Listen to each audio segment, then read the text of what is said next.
This is the iPhone X. You've seen reviews of it, but have you seen it go up against the king of bokeh itself? The 51.2 L.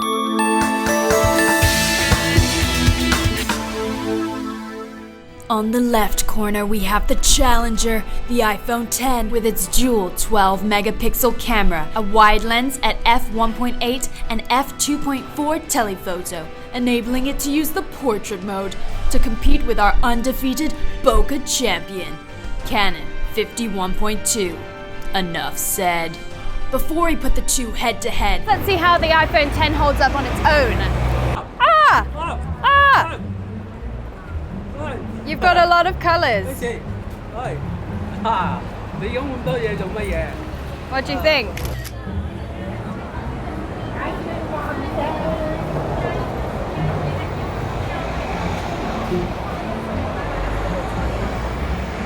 I keep turning the phone off.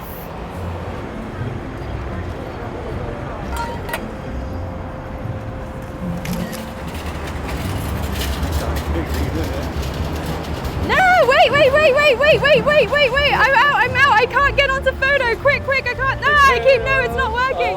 Hey. It seems to deal with harsh light really well. No, thank you. No, thank you. Okay, I'll respect your privacy. Okay, so I'm going to test out the dynamic range because the foreground is super bright and so is the background. But in the midground, we've got a lot of shade. So let's see how the camera handles this. Dynamic range is absolutely incredible. Even in shots when there is extreme lighting, highlights are well preserved and details in the shadows still remain relatively sharp. Wow, we're doing so great! iPhone is amazing! What?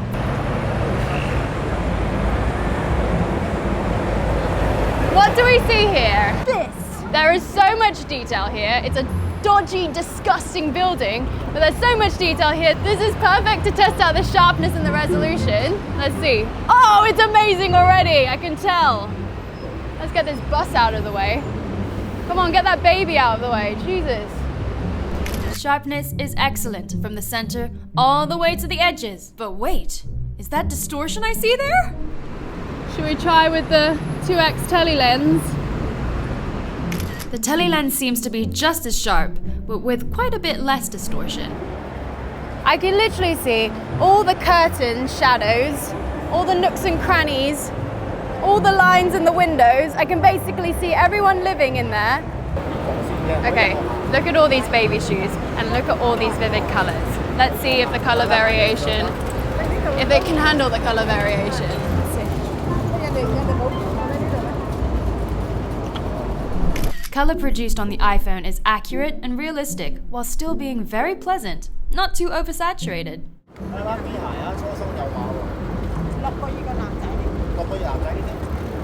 It's like I'm not even here, isn't it? Want to say hi? No. I think I did really well there, though. A car park, perfect for low light. Let's go in. Ah, there's a truck though. Ah.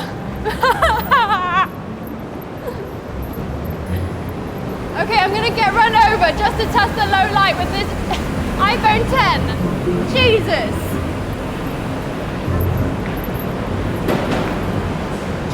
Okay, low light.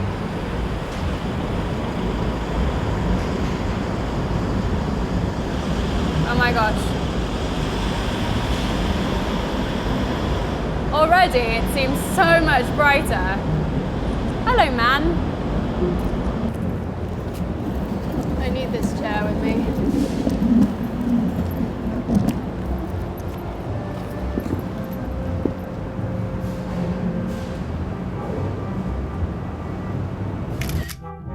Okay, low light's usually pretty crappy on a small sensor like this. But because of the optical stabilization, we can use lower ISOs by using a slow shutter speed, minimizing the noise. However, the shadow details seem to be a little bit muddy in low light.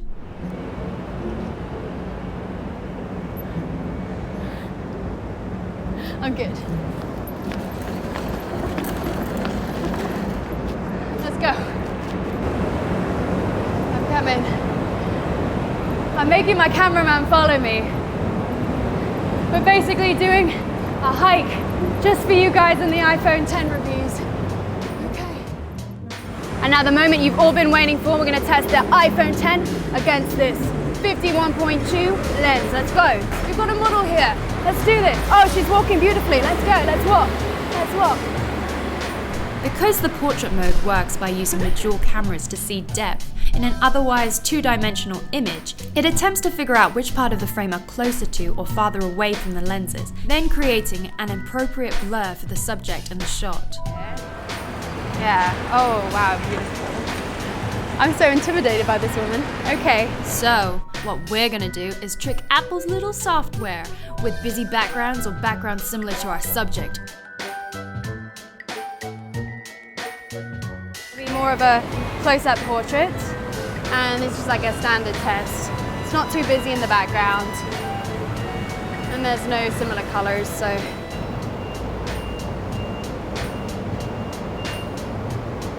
Okay. Could you do that same pose again?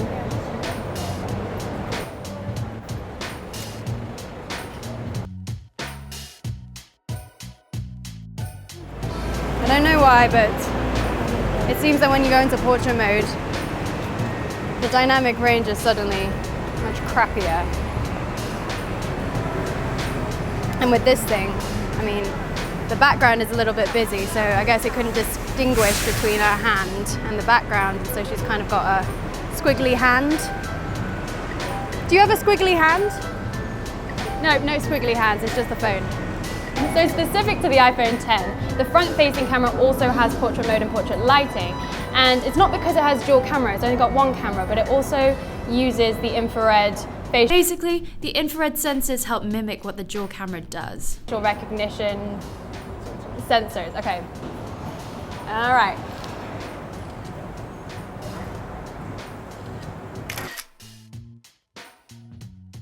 So the iPhone 10 also has portrait lighting mode, which works pretty similar to the portrait mode in that it can detect the depth of the subject in the background, but it also can detect where the light falls on the subject's face and the shadows, and uses the portrait lighting modes to boost those shadows. This new feature tries to imitate real studio lighting. Contour light boosts the natural shadows of your face to define those cheekbones. Stage light drops the background to black, as if you're in a proper, legit studio. Stage light mono does the same thing as stage light, but in black and white. How do you see that? I don't even know what to say though. I don't think I can even replicate this in a studio. This is amazing. You look so good. What is this? This is me. Yes, well done to her. I don't think I can actually replicate this. Under really good lighting, I guess the studio lighting is really good. I'm gonna try this again. If only it works like this all the time. And it doesn't. It's really not that good, but it's pretty good right now. Well, let's see how this software sorcery compares against an actual studio. The studio is all set up. We've got our key light, we've got our fill light, and they're both in soft boxes. Look at all the equipment it takes to make just one shot. Let's do this.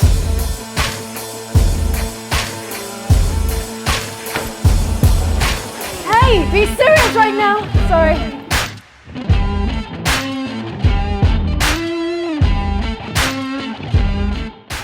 I'm trying to get the composition right, but it's pretty hard because it looks a bit different. But I think it's because the stage light filter has cut her hair off. It didn't detect her hairline. And so she's just got this massive forehead. No, it's a beautiful forehead, but there's no hair on that forehead. Why would you have hair on that forehead? That's weird.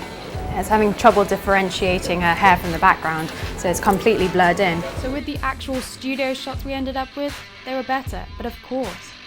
It gave us a much better separation between the model and the background. But what are you going to expect? Let's see you try to carry around 2 soft boxes, light stands and a black backdrop in your pocket. Crazy stuff going on here, right?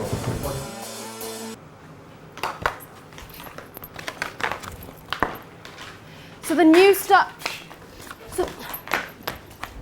new Star Wars movie is coming out next month. So we thought we'd make a poster for them with Stormtrooper and Darth Vader. This is not happening with me. So we thought we'd make a poster for them. Stormtrooper, Darth Vader, let's do this! All these shots were taken on a telephoto lens, and wow, in the right lighting, the iPhone X can maybe replace our 5D, just maybe. There's so much detail and sharpness, and the skin tones are on point. Oh God, yeah. Yeah, that's beautiful. Oh, yeah, that's good. Oh, talking about it. Beautiful. You're just saying. Say something else? Sorry? I can't hear you. Say it again. Seriously? Yeah, what is he saying? I'm beautiful? Oh, thank Yeah. you. Okay.